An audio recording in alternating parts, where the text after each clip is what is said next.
Welcome to Happy Tummy with Annalie. Hi guys! For today's video, magluluto tayo ng pork steak with talong. Ito lang yung mga ingredients natin guys. Pork na hiniwa natin ng maliliit. Meron tayong garlic or bawang at dalawang set ng onions. At saka isang talong. So sabayan niyo ako guys ha, magluto tayo nito. So, maaga na naman tayong gumising guys para magluto ng almusal kasi maaga ang pasok ng mga bata sa school.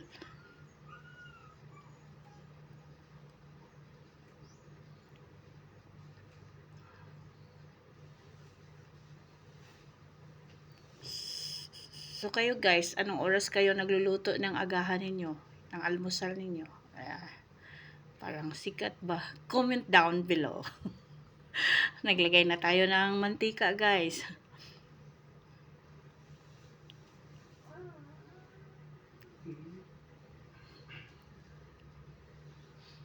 Okay, so painitin lang natin ng konti, saka tayo maglagay ng bawang.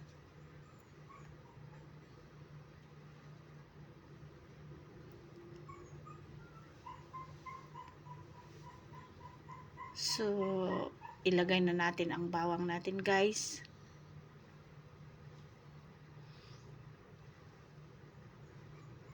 Okay-okayan.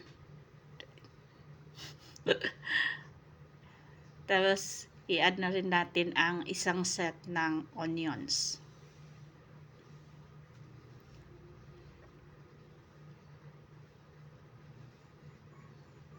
So, i-ano lang muna natin to guys. Hintayin nating maging mabango ang ating garlic at saka onions. Siyempre, okay-okayin natin lagi yan. Hindi super lagi.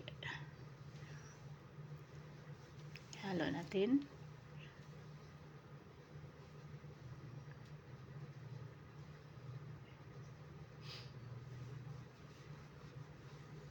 So, pag mabango na siya guys, saka pa natin i-add yung mga pork natin. By the way guys, before ako natulog kagabi, minarinate ko na yung pork na hiniwa ko ng maliliit guys. So, nilagyan ko lang ng konting soy sauce at naglagay ako ng isang kalamansi, yung juice ng kalamansi. Tapos yung pampalasa natin guys. So, marinated na yung pork natin overnight. Naamoy ko na. Ilagay na natin ang ating marinated pork. So, takpan lang natin to guys ha at ipaluto natin. Siyempre, alam natin kung luto na, malambot na yung pork, di ba? So, ang gawin lang natin guys is, pag konti na lang yung sabaw, lagyan natin ng tubig at hintayin natin maging malambot ang pork before natin i-add yung talong natin. So, takpan natin guys.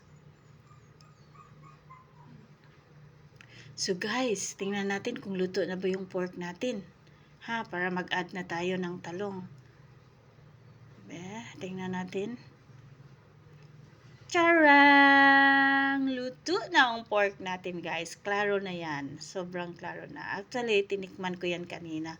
Hindi nakuha ng videographer natin.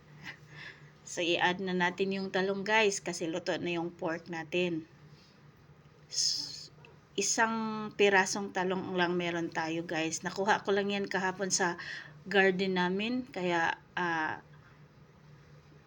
hinalo ko na sa pork steak natin. So, para kakaiba yung pork steak natin guys. Usually, ang pork steak is walang talong. Pero, gusto natin yung unique yung recipe natin, kaya lagyan natin ng isang talong.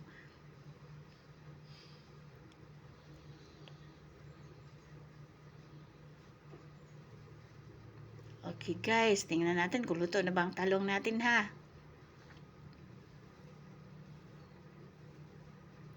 So, So, luto na yung talong natin, guys. So, maaga pala tayong nagluto again, guys, kasi maaga din ang pasok ng mga bata sa school ngayon. So, ito yung ulam namin sa aming breakfast, guys. Pork steak with talong. So, ito lang yung pang breakfast namin ngayon. Kukuha lang kami ng konti dito para sa baon ng isa naming anak kasi holiday siya sa school. Okay, so konting na lang to, guys. Kunting kimbot na lang. Tapos na tayo.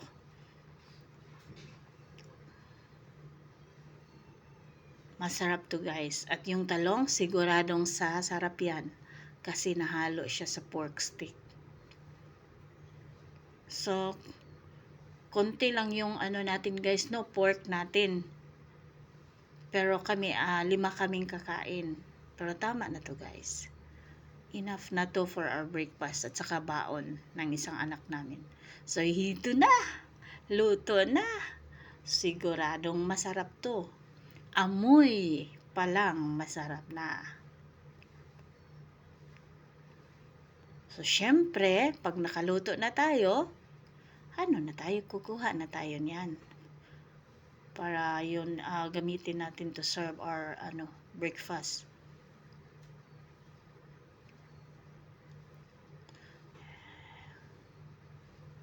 Kuha tayo, guys. So, ito na yung pork steak with talong. So, may kunti siyang sabaw, guys, no? Mahilig kasi sa sabaw-sabaw ang family namin. At saka, din, pag sabaw pa lang, ulam na. So, nakasave tayo niyan, guys. Hindi na kailangang maraming pork. Basta may sabaw. Okay. Ang bango. Siguradong masarap. So, magtira tayo ng konti, guys. Magtira tayo ng konti. Ito na ang ating pork stick with talong. Siyempre, para mukhang tayo, chef. Lagyan natin ng fresh onion. Diba? Thank you for watching.